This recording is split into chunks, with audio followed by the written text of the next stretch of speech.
ইবাদত কবুল হয় না। কি হয় না? আমার কথা বুঝতেছেন না? আরো খাইলে কি হয় না? ইবাদত কবুল হবে না। কিছু বললাম না? ইয়াকুব নাম মাত্র নাকের ভিতরে গ্যারান গেছে 2 মাস পর্যন্ত তার আমলে, নামাজে, রোজায় মনোযোগ। এরকম একজন আল্লাহওয়ালা লোক, তিনি হারাম জিনিস দেখলে বুঝতে পারবেন। আমরা কি এখন বুঝি হালাল কোনটা হারাম কোনটা? এটা কি আমরা এই একটা খাবার বানাবো এটা জ্ঞান বুঝতে পারি না? আমাদের জ্ঞান নষ্ট হয়ে গেছে। হারাম খাইতে খাইতে আমরা কি হয়ে গেছি? আমাদের ইবাদত, আমাদের বন্দেগী সব নষ্ট হয়ে গেছে। আমাদের নামাজ পড়লে আমাদের মনোযোগ থাকে। এরকম আছে না নাই? চিন্তা করে 2 টাকা কল্পনা চাই না। এটা হারামের আসর আছে। কি আছে? আসর আছে। দেখেন তাকে মানুষ কষ্ট করছে, অনেক কষ্ট করছে। কষ্ট করার পরে হারামে মুরতাদ হয় না। হারামের ভিতরে তারা 1 ইঞ্চি পরিমাণ মুখ দেয় না। পর্দা হচ্ছে ফরজ। আমার যেরকম ফরজ, পর্দাও কি ফরজ। কিন্তু আমরা নামাজ ছাড়লে কত আফসোস করি, হাই হাই নামাজ মিস হয়ে গেল। কিন্তু পর্দা ছাড়লে আর মিস না। কেন? এটা গায়ে চলে গেছে। কি হয়ে গেছে? গায়ে চলে গেছে। যেন হারাম আমাদের গায়ে চলে গেছে।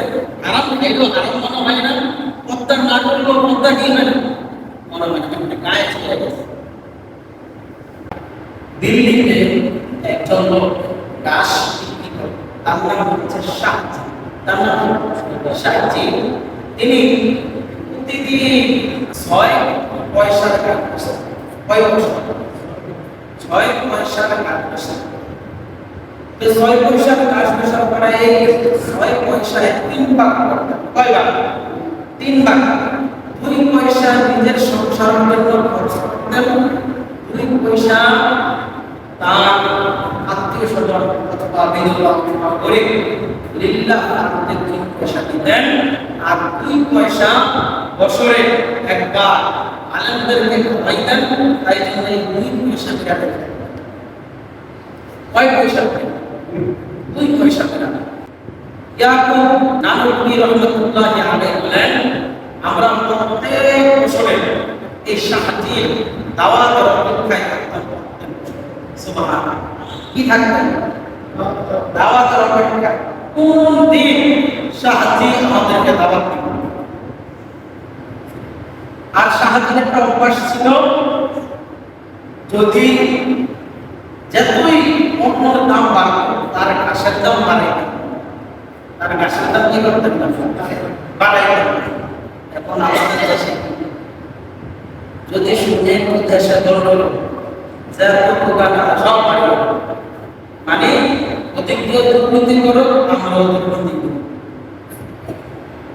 তাহলে ওই শাহজির একটা অভ্যাস ছিল, যতই বাড়তো আর ঘাসের দাম কি করতো না, বাড়তো না। যে আগে আইসা দাম করতো 6 পয়সা, তাকেই নিয়ে দিত।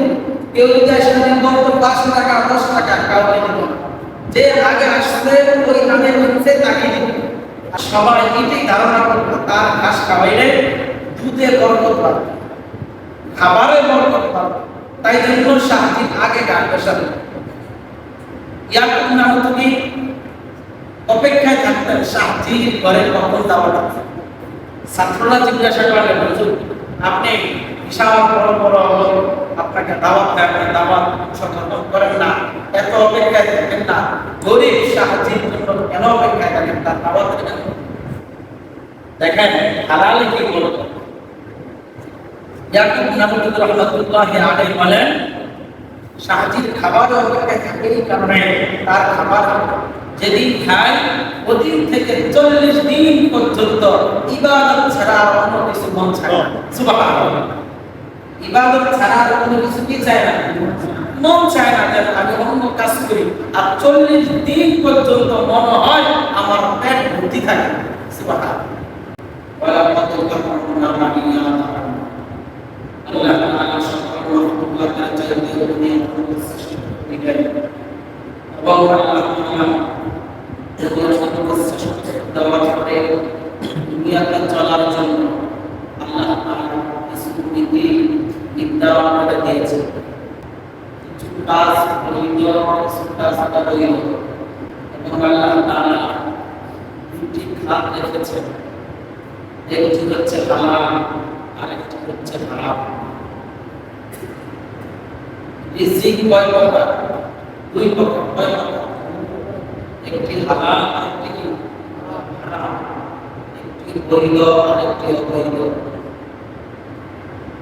একটি আদেশ একটি নিষেধ। সকল রিজিকের মালিক কে ভাই আল্লাহ। সকল প্রশংসা রিজিকের দায়িত্ব সে নিয়েছে আল্লাহ। কোন মানুষ রিজিকের অভাবে মরে না, বিষয় হচ্ছে তার হায়াত শেষ, তিনি মারা যান। কোন মানুষ অনাহারে মরে না, মানুষের হায়াত শেষ হয়, মানুষ মারা যান। কেউ রিজিকে কম, কেউ রিজিকে কি বেশি। আল্লাহ তাআলা বলেন আল্লাহু ইয়ারযুকু মান ইয়াশা'উ বিগাইরি হিসাব। আমি আল্লাহ তাআলা কেউ রিজিকে অনেক দিয়েছি, অপরিসীম দিয়েছি, কেউ রিজিকে আবার কম দিয়েছি। আল্লাহ সুবহানাহু ওয়া তাআলা বলেন ও বান্দা আর জীবন না খেয়ে মারা যায় না, সে তার হায়াত যেখানে শেষ হয়ে যায় সেখানে কি মারা যায়। আমি হালাল রিজিক দিয়েছি, হালাল রিজিক, হালাল রিজিক দিয়েছেন কে? আল্লাহ। হালাল রিজিক দিয়েছেন আল্লাহ। হালাল রিজিক ভক্ষণ কি করো? ভক্ষণ। হালাল রিজিক কি করো? খাও। হালাল রিজিক ভক্ষণ করো। ওয়ালা তাকরাবু ওয়াশ-শাইতান, শয়তানের অবলম্বন করো। শয়তানের পথ কি করো না? অবলম্বন করো। ওয়ালা তাকরাবু ওয়াশ-শাইতান, শয়তানের পথ কি করিও না? অবলম্বন করিও না। কেন করবো না? মুমিনদের শত্রুকে শয়তান, মুমিনদের শত্রুকে শয়তান। এটাকে প্রকাশ্যে শত্রু না, প্রকাশ্যে শত্রু। কি শত্রু? আল্লাহ জায়গা বলে যায় কথা আছে কুলুবুন নাফিকা হালাল। মানুষ শোনো, কুলুবুন নাফিল আরদি হালাল তাইয়্যিবা। হালাল কি করো? হালাল হালাল রিজিক খাও। কুলুবুন নাফিল আরদি হালাল তাইয়্যিবা। আমি যেটা হালাল দিয়েছি, হালাল দিয়েছি সেটাই খাও। কেন? ওয়ালা শয়তানের অনুসরণ করিও না, অবলম্বন করিও না। শয়তান কেন অবলম্বন করবো না? আল্লাহ তাআলা রাসূলে বলেন এই শয়তান তোমাদের প্রকাশ্যে মুমিনদের শত্রুকে শয়তান তোমাদের আমল আখলাক সব বরবাদ করে দিবে। কে? শয়তান কে দিবে? কেন? তুমি যদি হালাল না খাও, হারাম খাও, তোমার হারাম খেয়ে নামাজ পড়লে নামাজ হবে না। হারাম খেয়ে নামাজ পড়লে কি হবে না? নামাজ হবে না। আরেকবার ইয়াকুব নানতুবি রাহমাতুল্লাহি আলাইহি আরেক সওদাগরের দাওয়াতে গিয়েছিলেন। যাওয়ার পরে যখন প্রথম লোকটা দেখেন হারাম, হারাম খাবারের জন্য মানুষকে ধ্বংস করে, শয়তান যেন আমাদের প্রকাশ্য শত্রু। আপনি যদি হারাম খান, এলেন আমল নামাজ রোজা থেকে আপনাকে মাহরুম করে দিবে শয়তান। তাই জন্য আল্লাহ তাআলা বলছেন ইন্নাহু লাকুম আদুউন মুবিন, শয়তান কি তোমাদের প্রকাশ্য শত্রু। ইয়াকুব নানতুবি রাহমাতুল্লাহি আলাইহি যখন লোকমা মুখে নিলেন, এক সওদাগরের বাড়িতে গেলেন, লোকমা মুখে দিলেন, এই মুহূর্তে খাবার থেকে ঘেরান আসতেছে, এটা হারাম। সুবহানাল্লাহ। এরকম খাবার থেকে কি আসে? ঘেরান আসতেছে যে এটা হালাল খাবার না, এটা হারাম। ইয়াকুব নানতুবি রাহমাতুল্লাহি আলাইহি সঙ্গে সঙ্গে হাত দিয়ে ফেললেন, খাবার ফেলে দিলেন, বললেন এটা কি হালাল খাবার না হারাম খাবার? খোঁজ খবর নিয়ে দেখে এটা হারাম। কি খাবার? ইয়াকুব নানতুবি রাহমাতুল্লাহি আলাইহি বলেন আমার 2 মাস পর্যন্ত এরকম অবস্থা হয়েছে যে তুই কোনো নামাজ পড়িস না, তুই কোনো রোজা রাখিস না, তুই কোনো তাহাজ্জুদ করিস না, তুই শুধু গুনাহ করিস। 2 মাস পর্যন্ত এরকম খায় না, এটা নাকে এরান গেছে মাত্র 2 মাস পর্যন্ত কিছু। শয়তান ধোঁকা দিছে, তুই নামাজ পড়িস না, হারাম, তুই গুনাহ কাজ কর, তুই খারাপ কাজ কর। আর আমরা তো এখন খাই, আমরা কি এখন খাই, আর আর নাকের ভিতরে মাত্র বেরান গেছে, বুঝছে এটা হারাম, তবু খায় না। 2 মাস পর্যন্ত তার ইবাদতের ভিতরে মনোযোগ করে না। আল্লাহ সুবহানাহু ওয়া তাআলা বলেন, ওয়া মা মিন দাব্বাতিন ফিল আরদি ইল্লা আল্লাহু রিজকুহা ওয়া ইয়ালামু মুস্তাকাররাহা ওয়া মুস্তাওদাআহা ফি কিতাবিন মুবিন।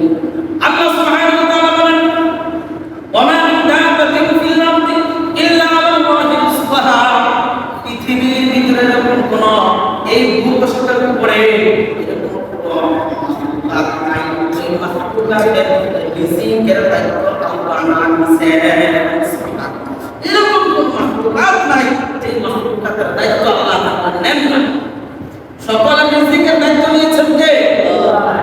আল্লাহ সুবহানাহু ওয়া তাআলা দায়িত্ব নিয়েছেন। যখন এই আয়াত নাযিল হয়েছে, একদিন আল্লাহ রাসূল সাল্লাল্লাহু আলাইহি ওয়াসাল্লাম সাহাবায়ে কেরামকে যুদ্ধের ময়দানে পাঠালেন। তাদের খাবার দাবার শেষ হয়ে গেল। সাহাবীদের যেই আমির ছিল, ওই আমির এক সাহাবীকে পাঠাইলো, যাও নবীর কাছে গিয়ে বলো আমাদের খাবার নাই, খাবারের ব্যবস্থা করে দেয়।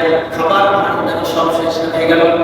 এই কথা বলার পর ওই সাহাবী নবীজির দরবারে যাবেন। যখন মদিনায় যাবেন, তখন মাগরিবের নামাজ শুরু হয়ে গেল। যখন মাগরিবের নামাজ ইমামতি করতেছিলেন, ইতিমধ্যে সাহাবা আয়েশা উপস্থিত হয়ে গেল।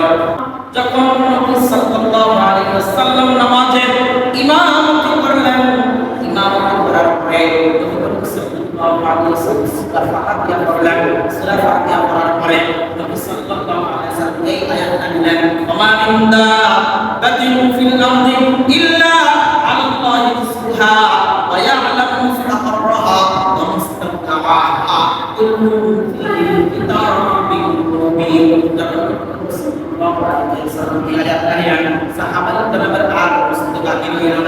যে সাহাবী যুদ্ধের ময়দান থেকে আসলো নবীজির কাছে খাবারের জন্য, নবীজি যখন এই আয়াত নিলেন, আয়াতের হচ্ছে এটা মানুষ নাই যার রিজিকের দায়িত্ব আল্লাহ না নিয়েছেন। এই সাহাবী শোনার পরে নবীজির নিজ থেকে নামাজ পড়ে নবীজির সাথে আর সাক্ষাৎ করলেন না, নবীজির সাথে আর এই খাবারের কথা বললেন না। সাহাবী আবার যুদ্ধের ময়দানে চলে গেল। যাওয়ার পরে আমির সব জিজ্ঞাসা করলেন, সাহাবী তুমি কি নবীর সাথে বলছ? সাহাবী বলল, শোনো আল্লাহ রিজিকের ফয়সালা করে দিবেন। কিছুক্ষণ পরে দেখবেন রুটি এবং না বস্তু নিয়ে সাহাবীদের মাঝে আসলেন। সাহাবীরা পেট ভরে খাইলেন। খাওয়ার পরে অনেক রুটি এবং অনেক বস্তু বেঁচে গেল। সাহাবায়ে কেরামরা বলল, যাক নবীজি অনেক রুটি পাঠিয়েছেন, আর আমাদের তো রুটি খাবার জায়গা নাই, এগুলি নবীজির দরবারে পাঠাইয়া দাও। 2 সাহাবীদেরকে নিয়ে আবার রুটি আবার বস্তু না নবীজির দরবারে পাঠিয়ে দিলেন। নবীজির কাছে যখন বস্তুটা নিয়ে গেল, নবীজির কাছে গিয়ে সাহাবীরা বলল, ইয়া রাসূলুল্লাহ আপনি যে রুটি এবং যে বস্তুগুলো পাঠিয়েছেন আমরা খাওয়ার পরে আরো একটু বেঁচে গিয়েছে। নবীজি বললেন, সাহাবীরা আমি তো তোমাদের জন্য কোনো রুটি পাঠাই না, আমি তো তোমাদের জন্য কোনো বস্তু পাঠাই না। সাহাবায়ে কেরামরা বলল, ইয়া রাসূলুল্লাহ সাহাবী কি আপনার সাথে দেখা করে না? বলছেন না, সাহাবী আমার কাছে আসে না। এই ঘটনাগুলি পুরোপুরি খুলে বললেন। ওই সাহাবীর কাছে যে বললেন, সাহাবী তুমি কি নবীজির দরবারে গিয়ে বলো না? না আমি যখন দরবারে গিয়েছি, নবীজি যখন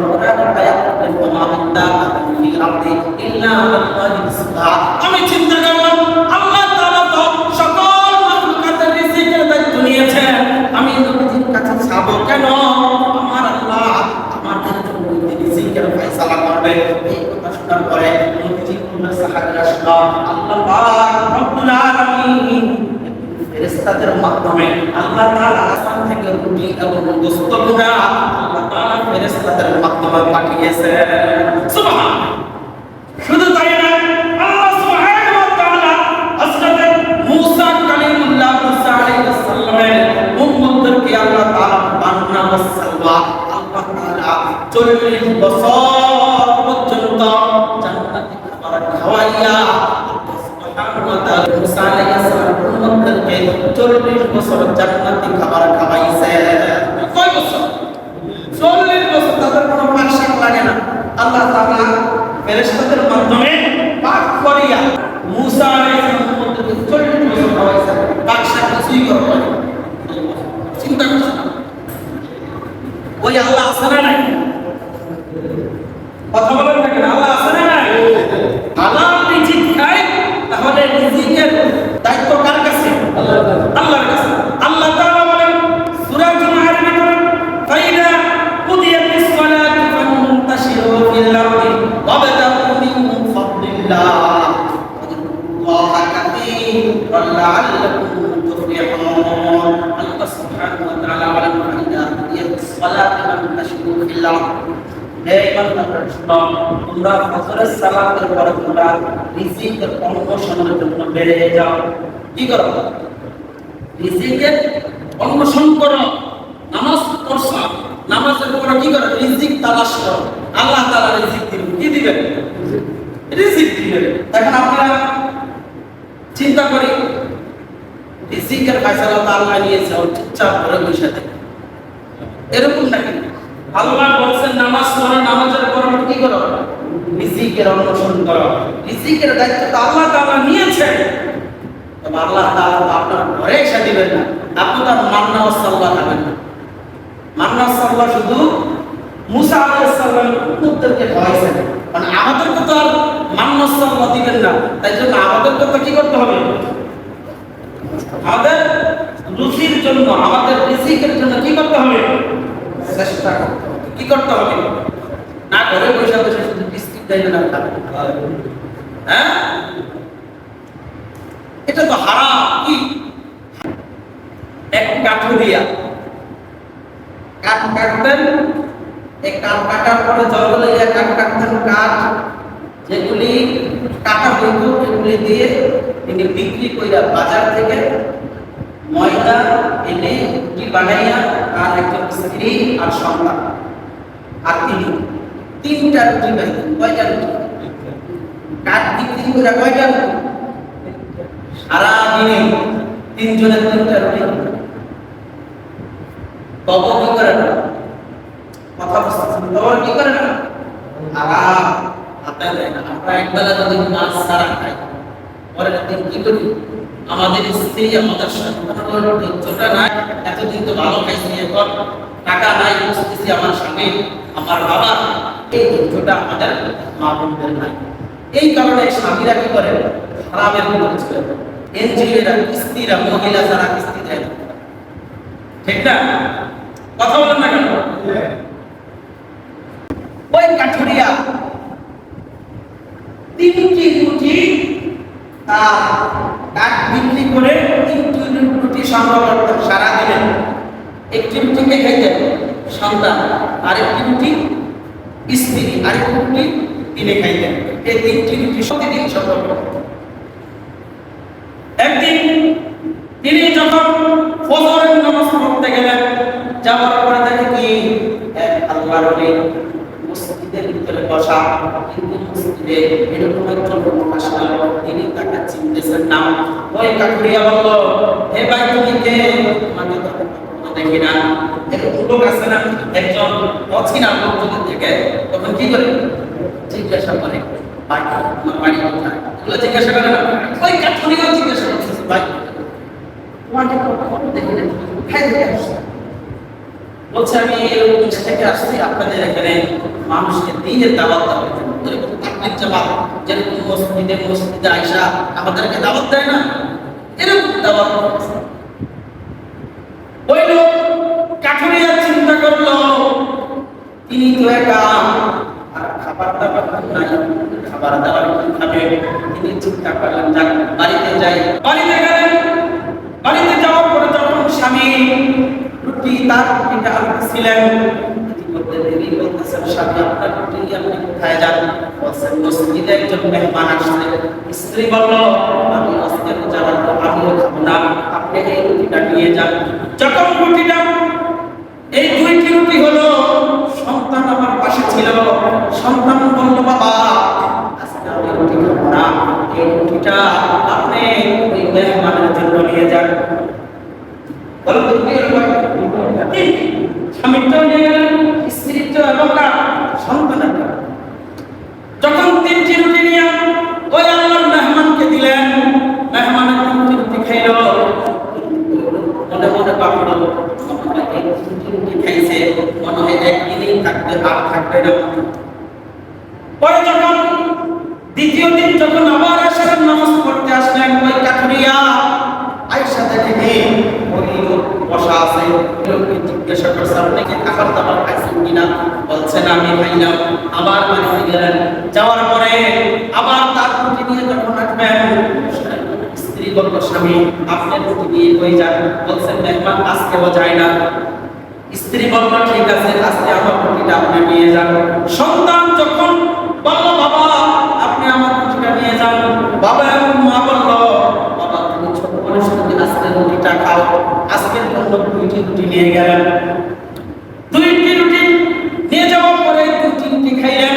খাওয়ার পরে আবার আবার সকালবেলা চলে গেলেন।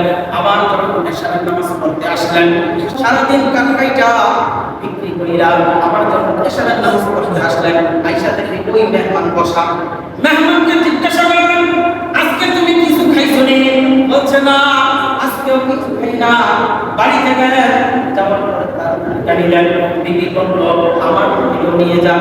স্বামী বলল, না তুমি আজকে 2 দিন যাবত রোজা রাখতেছ, কিন্তু আজকে আমি কষ্ট হইল 3 দিন রোজা রাখি, তুমি আজকে রুটি খাও। ওই কাকরিয়া আবার একটা আল্লাহর মেহমানকে দিলেন। কি দিলেন? আল্লাহর মেহমানকে দিলেন। দেওয়ার পরে কাঠুরিয়া, তিনি তো আর বড় লোক না, তিনি প্রশ্ন করলেন, হে আল্লাহর মেহমান আপনি কখন যাবেন? কি বললেন? আপনি কখন যাবেন? কেন 3 দিন রোজা রেখে গেলেন? আর তো সম্ভব না মানুষের পক্ষে। তখন ওই আল্লাহ বান্দা বলল, ভাই আপনি আপনার সন্তান, ভাই আমার ঘরে 3 জন সদস্য, প্রথম দিন আমি যে আপনার জন্য 3টি রুটি আনছিলাম, আমি, আমার বিবি, আমার সন্তান একদিন রোজা ছিলাম। আবার যখন দ্বিতীয় দিন তাকে দেখলাম, আবার বাড়িতে গেলাম, 2 রুটি আনলাম। আমার সন্তান ছোট মানুষ, তার 2 দিন রোজা রাখা সম্ভব না। বলছি, বাবা তুমি আজকে রোজা থাকবো না। আমার বিবি 2 দিন পর্যন্ত রোজা রাখছেন। আবার যখন আজকে আমি গেলাম, যাওয়ার পর আবার আপনার কাছে দেখলাম, আজকে সব আমার 3 দিন রোজা, আমার বিবি অসুস্থ মানুষ, আজকে আমার রোজা রাখতে দরকার। এখন জিজ্ঞাসা, আর আমি পারতেছি না, 3 দিন পর্যন্ত আমার রোজা হয়ে গেছে, আমি এখন পারতেছি না, আমি কি খাবো? তাই জন্য আপনাকে বললাম। ওই আল্লাহ বললেন, হে ভাই শুনো, তোমার এই রুটির ভিতরে তুমি বর্গ, আমি কি জন্য এলাকা ছাড়ি না জানো? ছাড়ো না। বলছে, আমি যখন প্রথম দিন 3টি রুটি খাইলাম, আমি রাতে রুটি খাওয়ার পরে যখন ঘুমাইলাম, আমি 3টি রুটি খাওয়ার পরে যখন ঘুমাইছি, আমি এক রাতে নবীজিকে 3 বার স্বপ্নে দেখেছি। সুবহানাল্লাহ, 3 বার নবীজিকে স্বপ্নে দেখেছি। তাই জন্য আমি তোমার এলাকা থেকে যাই না, আবার চিন্তা করে আবার বরকতের খাবার পাই। সুবহানাল্লাহ। আবার যখন দ্বিতীয় দিন তুমি 2টি রুটি এনেছ, আবার দ্বিতীয় দিন আমি যখন রুটি খাইয়া খাইছি, ওই ভিতরে নবীজিকে আমি 2 দিন স্বপ্নে দেখেছি। সুবহানাল্লাহ। তোমার রুটি যতটাই খাই তোমার এক নবীজিকে স্বপ্নে দেখি। সুবহানাল্লাহ। আবার যখন 3 দিনের দিন তুমি 1টি রুটি এনেছ, ওই রুটি খাইয়া আমি নবীজিকে ওই রাতে একবার স্বপ্নে দেখেছি। সুবহানাল্লাহ। তাই জন্য আমার চাইতে ইচ্ছা করে না। সুবহানাল্লাহ। চিন্তা করছেন, হালাল রুজির ভিতরে বরকত আছে না নাই? বাবা, হারাম টাকায় বরকত নাই, হালাল না, হালালে বরকত আছে। বলুন, বাছুর দেয় কয়টা বছরে? এক। কয়টা? গরুর গোশত খাওয়া কি হালাল? হালালে বরকত আছে কেমন? আর কুত্তা বছরে কয়টা দেয় বাচ্চা? 10টা, 7টা, 8টা, 6টা এরকম দেয় না? কুত্তা যেইভাবে বাচ্চা দেয় ওই পরিমাণ যদি কুত্তা ঠিক তো বলে তো মানুষ কি রাস্তা হাঁটতে পারবে? হ্যাঁ বলো তো, কুত্তা কি কোনো জায়গায় জন্ম দেয়? এত বাচ্চা হয়, তাহলে কুত্তার বাচ্চা দেয় কি? আর গরু বছরে একটা দেয়। এই গরু প্রতিদিন হাজার হাজার গরু জমা হয়, তখন কি গরু শেষ হয় না? আপনি এই পুরো এলাকাটা ঘুরে দেন, আপনি অনেক গরু, কিন্তু প্রতিদিন বাবুরা এই বাবুরা বিপক্ষে 10-12টা জমে হয়। চাঁদপুর হয়, হাজিগঞ্জ হয়, চাঁদপুরের ভিতরে আমার মনে হয় প্রতিদিন এই চাঁদপুর জেলার ভিতরে হাজার গরু জমে হয়। হালাল, এই হালাল পশু এত জমই হয়, বছরে একটা দেয়, তবে কি গরুর কি কমতি আছে নাকি? আর কোরবানি ঈদে এই অন্তর এলাকার ভিতরে চাঁদপুর জেলা হিসাব করে মনে হয় 2-3 লাখ গরু জমে দেয়। এই গরু আসে খাই দেয়। আল্লাহ বলেন আমি হারামকে ধ্বংস করছি, হালাল থেকে করছি বরকত দিয়েছি। আল্লাহ আমাদেরকে কবুল করুন। আমিন।